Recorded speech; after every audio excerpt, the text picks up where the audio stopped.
기록한 레위기 5장 14절에서 6장 7절까지의 말씀입니다. 지금까지 이 제사법을 5대 제사라고 해서요. 번제, 소제, 그다음에 하목제, 속제제, 그리고 오늘 속건제. 네, 이렇게 5가지 중에서 제일 마지막인 속건제를 하겠습니다.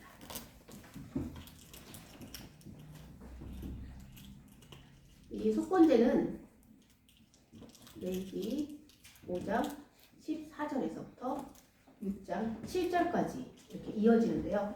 총 3가지의 경우가 크게 나누어서 나옵니다. 그런데 이 속건제가 우리 레위기 5장 19절에 어떻게 설명을 하고 있냐면요. 다 함께 레위기 5장 19절 한 번만 더 합독하시겠습니다. 시작. 이는 속건제니 그가 여호와 앞에 참으로 잘못을 저질렀습니다. 아멘. 네, 여호와 앞에 참으로, 네, 여호와 앞에 범죄한 거예요. 참으로 잘못을 앞에 범죄. 네. 이렇게 생각해 볼 수가 있겠습니다. 여호와 앞에 참으로 잘못을 했을 때 속건제를 드리는 겁니다. 네, 그럼 한번 알아볼게요. 첫 번째, 네, 5장 16절에 성물이라는 단어가 나오거든요. 네, 그리고 15절에도 나오긴 하지만 누구든지 여호와의 성물에 대하여 부지 중에 범죄하였으면, 네, 성물, 네, 여호와의 성물에 대한 범죄입니다. 여호와의 성물에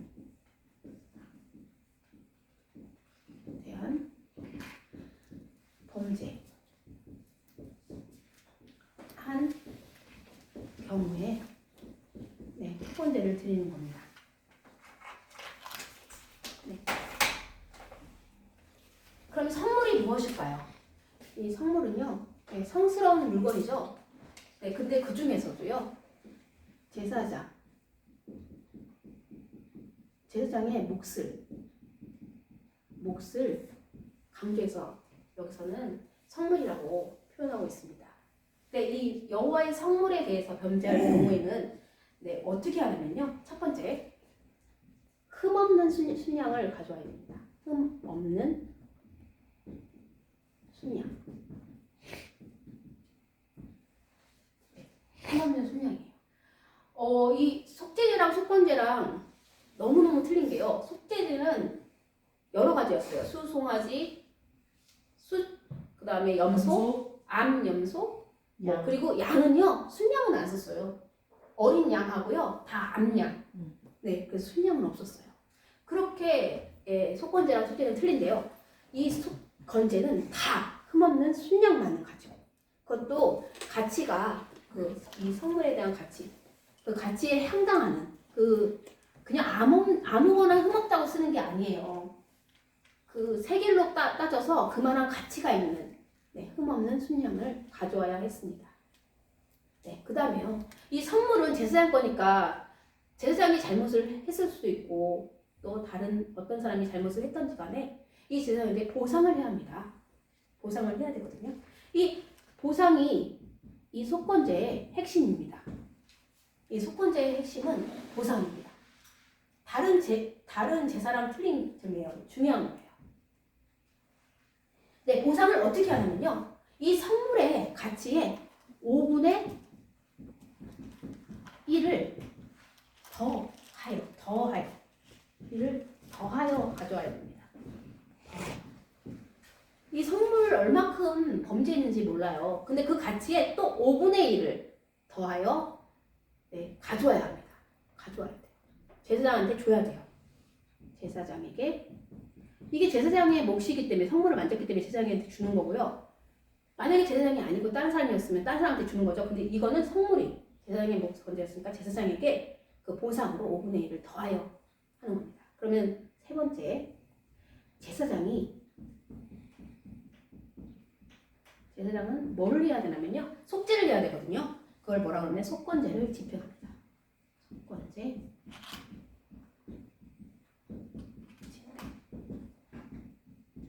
집례를 하죠. 집례를 합니다. 집행이라기보다도 너무 단어가 그러네요. 집례. 예배를 드리는 거죠. 네, 집례를 합니다. 네, 이렇게 여호와의 성물에 관한 범죄는 15, 16절 이렇게 나오거든요. 그러면 이렇게 하면은 어떻게 되는 거예요? 누가 이 성물에 대한 범죄한 자, 성물에 대해서 범죄한 자가 이 범죄한 자를 위해서 드리는 거거든요. 범죄한 자가 사함을 받습니다. 사함을 받습니다. 네, 이것이 속건제입니다. 네, 그럼 두 번째를 알아볼게요. 두 번째는요. 이거는 정말 여호와께만 죄를 지은 거예요. 사람한테도 죄를 지은 게 아니라요. 물론 여호와의 계명 중에서는 사람에게 이렇게 하라는 계명이 있죠. 네, 여호와의 계명을 범했을 때입니다. 계명을 범했을 때, 계명을 범했을 경우, 이때는 어떻게 속건제를 하냐면요. 두 번째가 없어지죠. 두 번째가 없어지고 첫 번째, 네, 흠없는 어떤 제사를 드리더라도 속건제는요, 꼭 흠없는 순양으로 드려야 됩니다. 그런데 그것에 은세겔로, 성소의 세겔대로 가치를 따져서 거기에 상당하는 흠없는 순양을 아무거나가 아니라 그 가치에 맞는 흠없는 순양입니다. 그러면 또 제사장이 속건제를 진리합니다. 속건제 진리를 합니다. 네, 그러면 어떻게 되죠? 계명, 여호와의 계명을 범한 자가 사함을 받습니다. 사함을 받습니다. 이렇게 해서 속건제가 끝납니다. 제사장이 여기서 제사장이 나오는데요.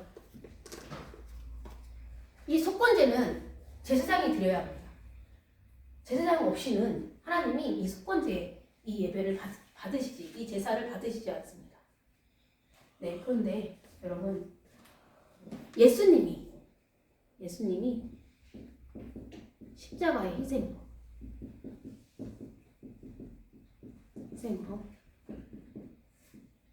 보상하신 겁니다.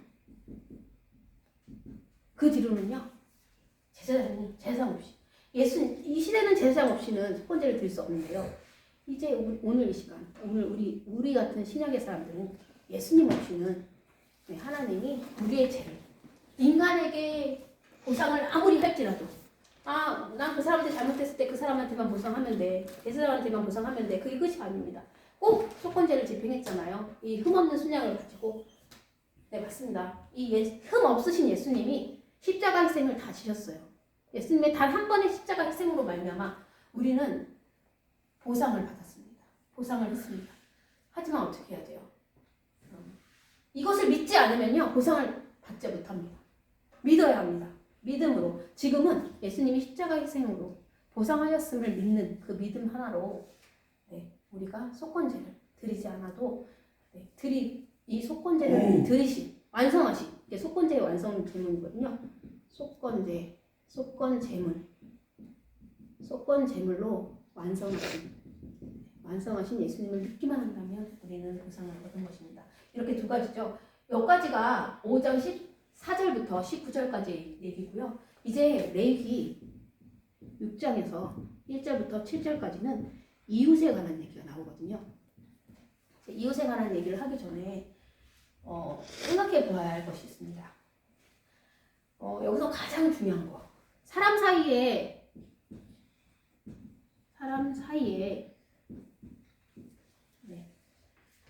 범하는 죄의 근원이 뭘까요? 범하는 죄의 근원이 뭘까요? 왜 우리가 사람들 사이에서 죄를 범하죠? 우리가 왜 사람들 사이에서, 우리가 서로 살아가면서 왜 우리가 죄를 짓나요? 욕심. 이게 답이 2절에 나옵니다. 2절. 레위기 6장 2절에 나옵니다. 네, 딱 읽어보시면 딱 어떤 단어가 나와요. 신실하지 못. 맞아요. 누구께? 여호와. 네. 그것이 답입니다. 사람 사이에 범하는 범죄는요, 모든 죄의 근원은요, 딱 하나예요. 여호와께 신실하지 못하기 때문입니다.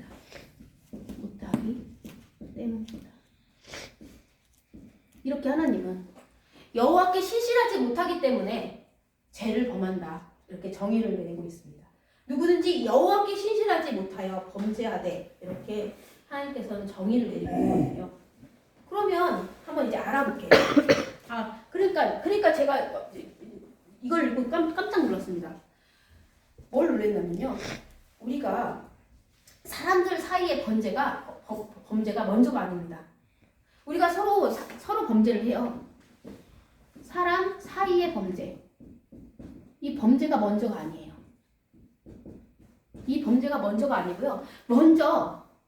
우리가 먼저 무슨 죄를 지었냐면요. 여호와께 범죄를 지었습니다. 여호와께 신실치 못한 범죄를 저질렀기 때문에 범죄를 행했기 때문에 그렇기 때문에 우리가 이웃끼리 사람 사이에 범죄가 있는 것입니다. 그러니까 먼저 여호와께 신실하면 사람 사이의 범죄는 없어집니다. 우리가 여호와께 신실치 못했기 때문에 그렇기 때문에 사람 사이에 범죄가 있는 것입니다. 그래서 이 속범죄에 꼭 사람 사이에 보상을 하고요. 하나님께도 보상을 해야 되는데요. 그 보상이 바로 하나님께 보상을 해야 돼요. 여호와께 보상을 해야 되거든요. 이 보상이 바로 흠없는 순양, 제사장이 드리는 흠없는 순양이었어요. 근데 오늘날은 신약의 우리들은 예수님이 보상을 한 겁니다. 네, 그래서 여기서 흠없는 순양으로 꼭 흠없는 순양을 해야 되는데 예수님이죠. 예수님이 이 첫 번째 제물이 되신 겁니다. 네, 그러면 세 번째 우리가 한번 또 알아보겠습니다. 세 번째, 이웃에 대하여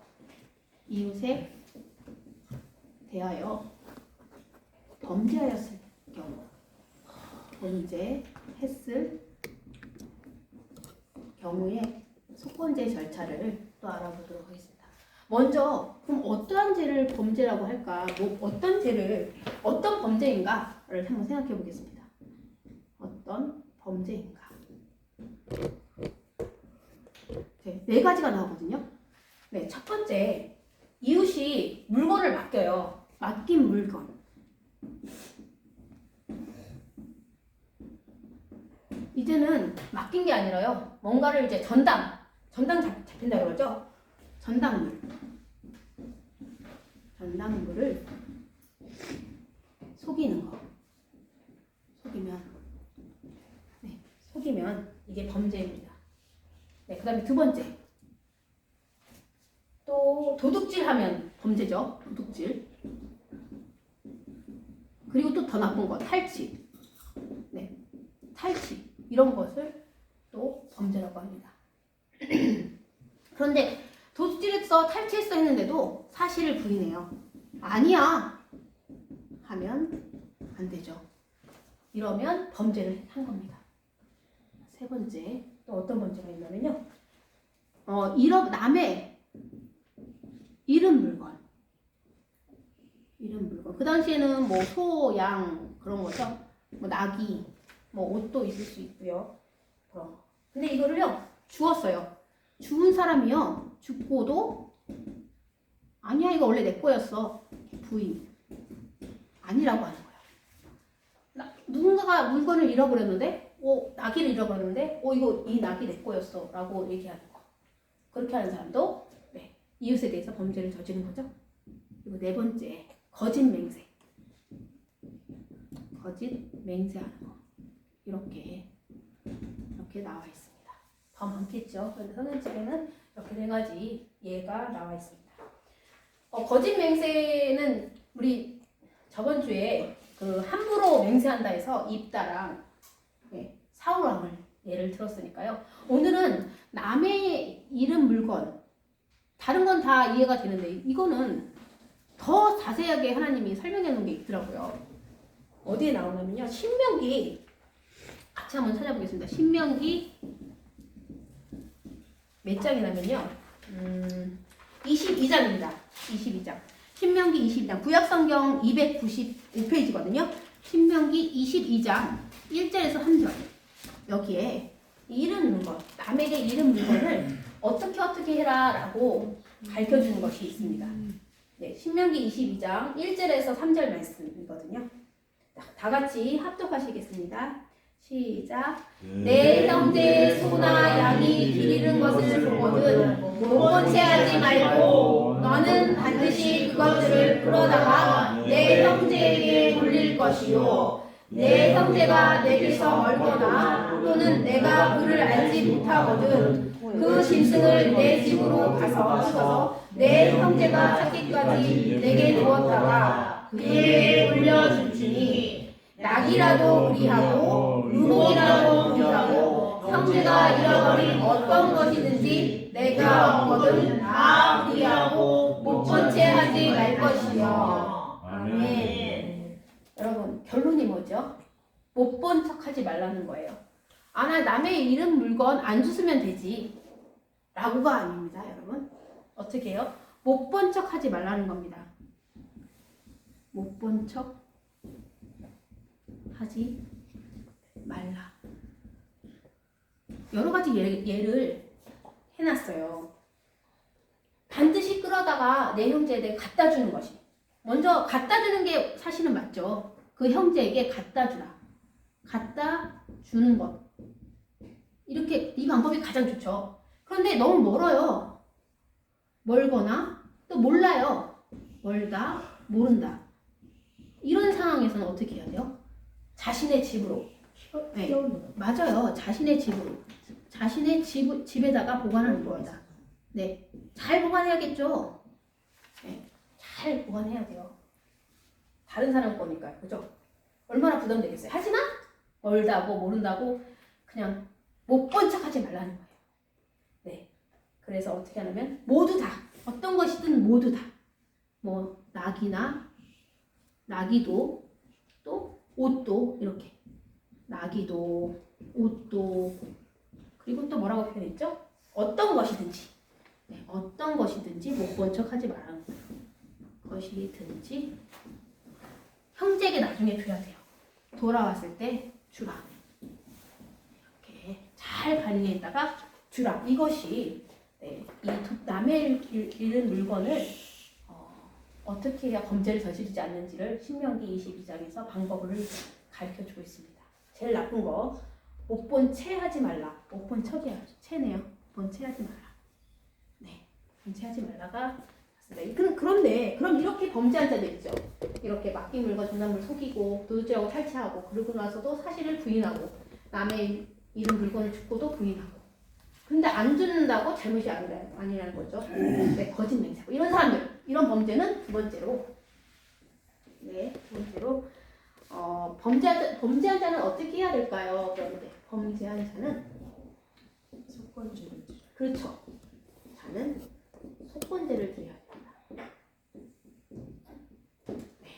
어떻게 해야 되냐면 속건죄를 드려야 합니다.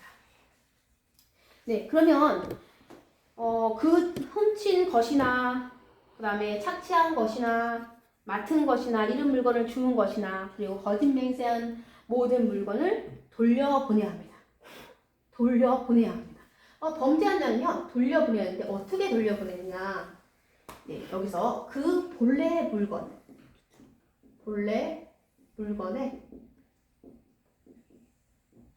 5분의 1을 더하여서 5분의 1을 더하여 어떻게 하는 거죠? 돌려보내는 거니까 보상하는 겁니다. 보상을 해야 합니다. 먼저 들킬 때.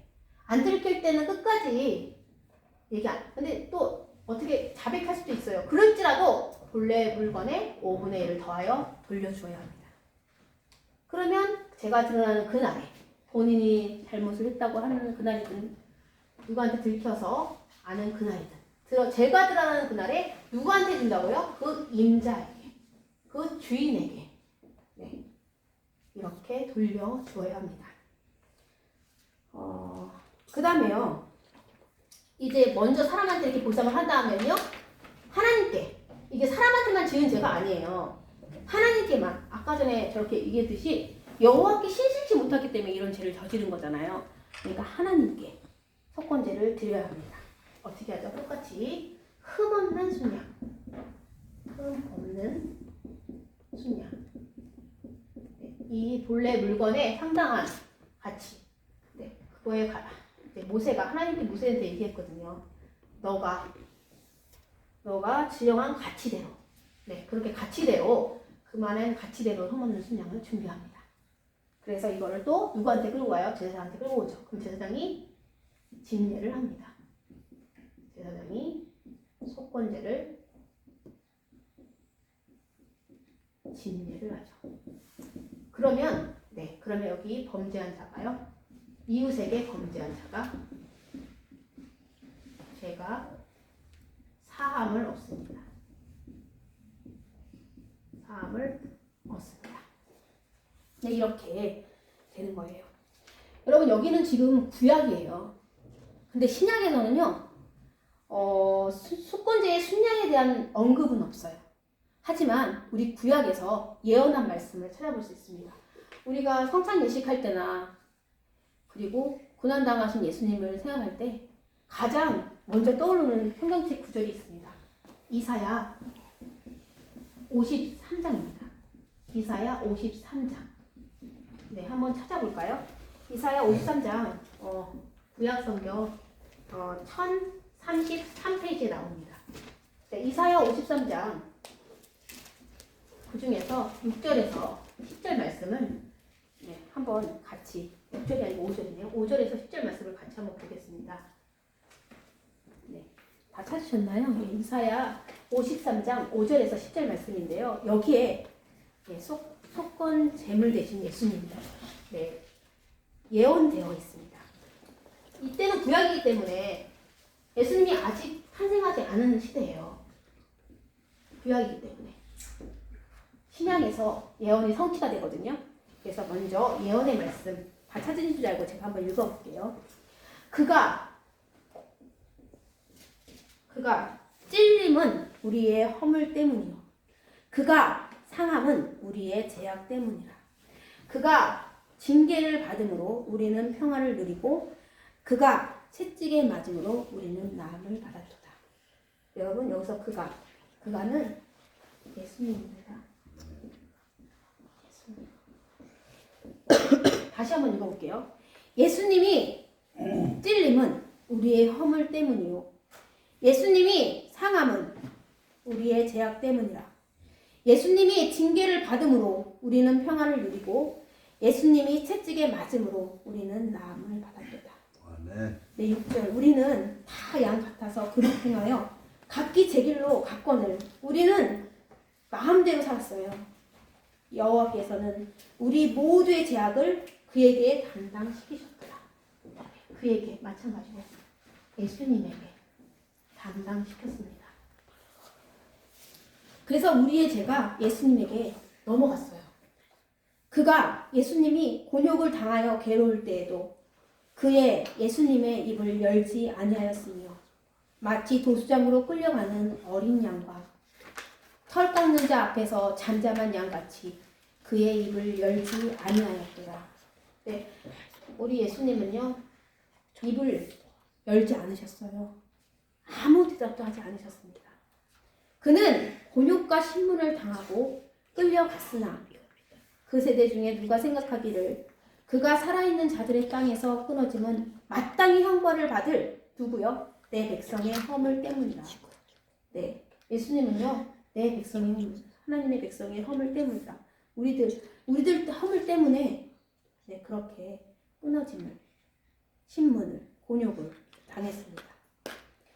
예수님은 강포를 행하지 아니하였고 예수님의 입에 거짓이 없었으며 예수님의 무덤이 악인들과 함께 있었으며 예수님이 죽은 후에 부자와 함께 있었도다.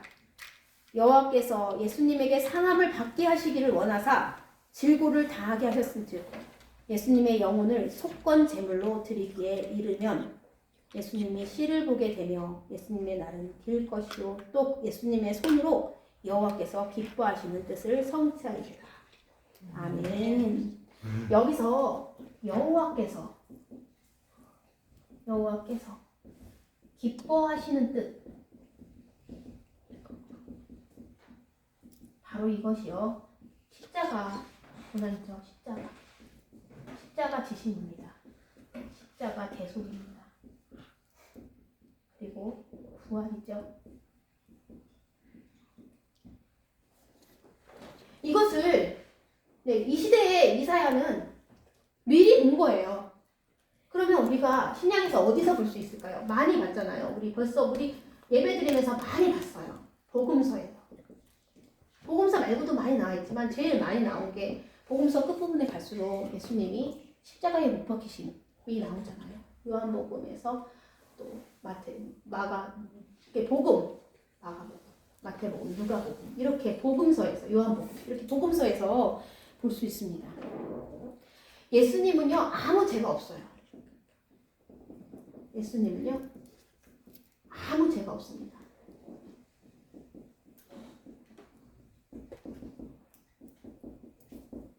그런데 어떻게 됐어요? 채찍에 맞으셨어요. 아까 읽을 때 나왔죠? 채찍에 맞으셨습니다. 네, 그리고 심판할 때는요 어땠어요? 고소해도 아무 대답도 입을 열지 않았습니다. 안 하시고 입을 열지 않았어요. 어떻게 해요? 털 깎는 자 앞에서 양이 잠잠히 있는 것처럼 그렇게 아무 대답도 하지 않으셨습니다. 그리고 두 강도의 악인과 함께 있었다고 했잖아요. 무덤이 악인과 함께 있었다고 했죠. 이 강도들과 함께 십자가에 지셨습니다. 십자가에 죽으셨습니다. 네, 그리고요 부자의 무덤이라고 했죠. 네, 부자와 함께 있었다고 했죠. 네, 부자 그게 누구냐면요 아리마대 요셉. 네, 아리마대 요셉. 이 요셉의 무덤에 장사가 되었습니다. 하지만 이 무덤에 머물러 있지 않죠. 네, 부활하신 우리 예수님을 알 수 있습니다. 이렇게 이사야서에서 말씀하신 예수님은 바로 온전한 속건 제물이었습니다. 속건 제물을 그래서 어떻게 했어요? 끝내 하나님께서 기뻐하시는 뜻을 성취하셨습니다. 성취하십니다. 그래서 십자가 대속하고 부활하시는 거예요. 이렇게 속건제는 엄청난 의미의 제사입니다. 그 당시 구약시대에는 믿음으로 그렇게 속건제를 드렸고요. 지금 오늘날에는 우리가 예수님이 우리를 대신해서 보상으로 속건 제물 되셔서 온전한 속건 제물 되셔서 이렇게 십자가에 돌아오셔서 우리의 죄를 다 사해 주셨다라는 것을 의미하고 있습니다. 여러분 그런데 혹시 이런 말씀 제가 한번 써볼게요. 오늘 구원이 이 집에 이르렀으니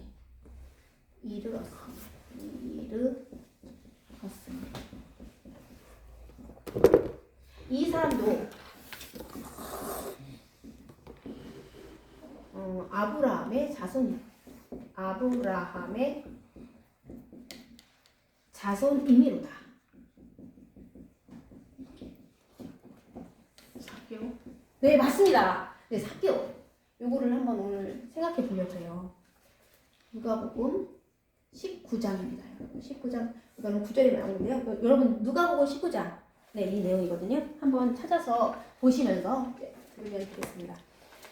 이것이 바로 예수님이 삭개오에게 한 건데요. 예수님이요 여기가 여리고예요. 여리고에 들어가서 지나가시는 중이었습니다. 예수님이요.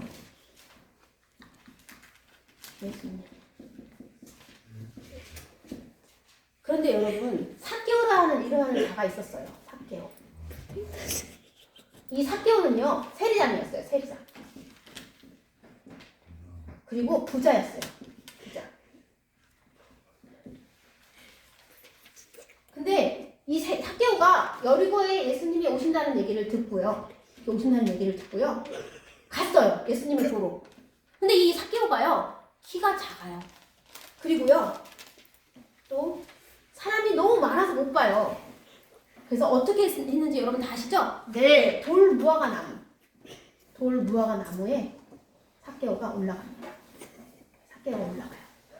예수님이 여기에 딱 지나가시면서요. 많은 사람들이 딱 지나가시면서 여기에 딱 서갖고요. 예수님이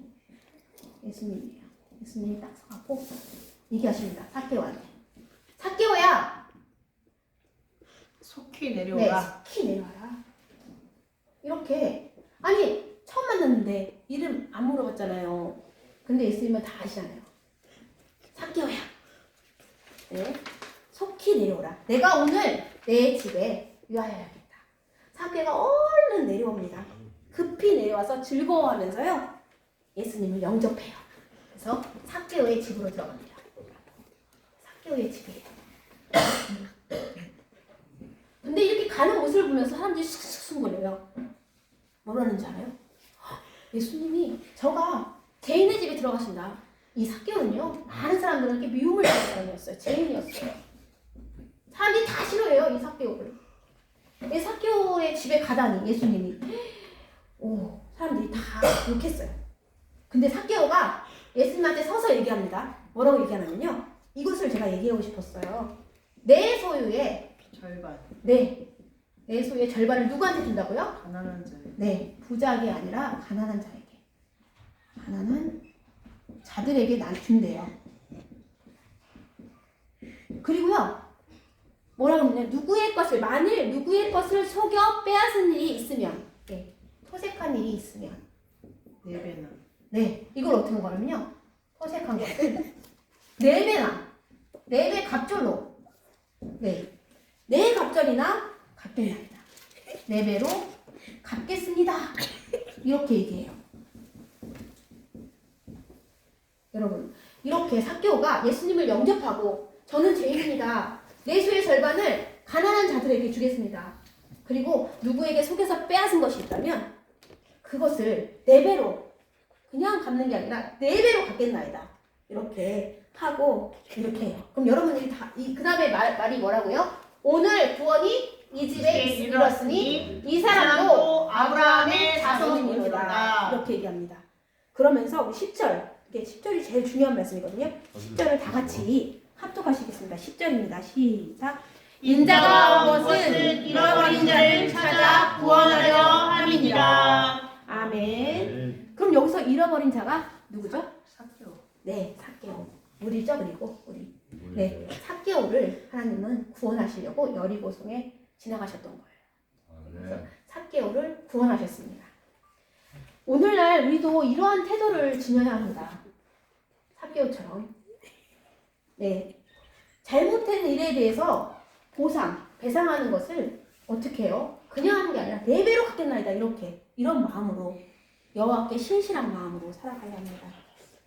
구약에서는 속건제로 제사를 드려서 잘못을 구했다면, 사함받았다면, 신약에서는 흠없는 순양 대신 예수님이. 그러니까 항상 우리는 예수님께 감사하고 회개하고 나아가야 합니다. 우리 모두 다 주님, 만일 누구의 것을 속여 빼앗은 일이 있으면 내 갑절이나 갚겠나이다. 우리의 죄를 완전히 보상해 주신 예수님 감사합니다. 라는 마음으로 살아가시기를 소원합니다.